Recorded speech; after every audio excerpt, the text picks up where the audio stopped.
Assalamualaikum warahmatullahi wabarakatuh. Saya Nisa Neoto Fadila dengan NIM 2207508 dari Program Studi Pendidikan Kesejahteraan Keluarga dengan konsentrasi Tata Boga.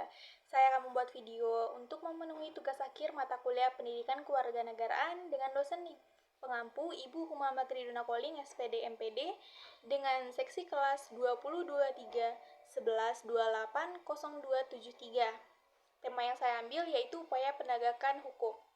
Negara Indonesia telah menetapkan dirinya menjadi negara hukum. Negara hukum adalah konsep negara yang bersandar pada keyakinan bahwa kekuasaan negara harus dijalankan atas dasar hukum yang adil dan baik. Negara hukum mensyaratkan bahwa setiap tindakan dari negara harus bertujuan untuk menegakkan kepastian hukum, dilakukan secara setara, menjadi unsur yang menegaskan bahwa demokrasi dan memenuhi tuntutan akal budi. Berwujud Indonesia sebagai negara hukum yang baik dan benar dalam mengatur semua hal ada di dalam negara tidak lepas dari warga negaranya. Setiap warga negara harus menyadari bahwa Indonesia adalah negara yang berdasarkan hukum, bukan berdasarkan kekuasaan. Sehingga semua yang dilakukan di dalam bangsa dan bernegara ini harus dilaksanakan berdasarkan hukum dan perundang-undangan yang berlaku. Jika pemerintah dan semua warga negara sudah patuh terhadap hukum yang dianut oleh negara, maka perwujudan sebagai negara hukum akan semakin nyata. Dan jika aturan hukum berjalan dengan baik, maka akan tercipta kondisi yang sangat ideal bagi perkembangan dan kemajuan bangsa. Nah, apakah dengan adanya hukum ini menjadikan Indonesia dan aparat penegak hukum menjadi tertib dan taat pada hukum?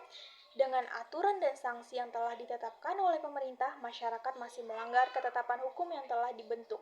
Contohnya saja yang sering kita temui yaitu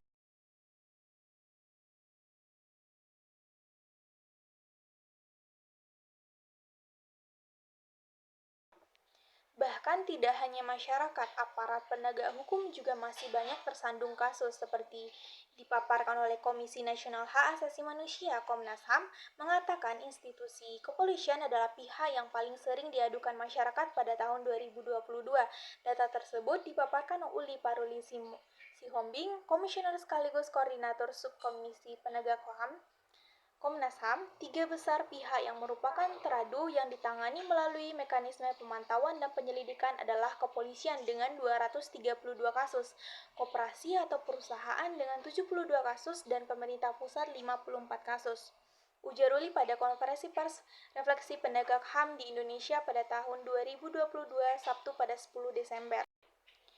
Dengan maraknya pelanggaran yang dilakukan oleh masyarakat, bahkan penegak hukum itu sendiri yang seharusnya menjadi penegak hukum, menjadi PR yang sangat besar bagi pemerintah untuk mengelola dan merevisi kembali sanksi apakah yang harus diterapkan agar mampu menertibkan masyarakat dan penegak hukum. Jika hal ini tidak diatasi dengan baik, maka tidak akan terbentuk ketertiban di masyarakat dan akan terjadi penyelewengan hukum yang dianggap remeh oleh masyarakat sehingga tidak taat lagi pada hukum apapun di negeri ini.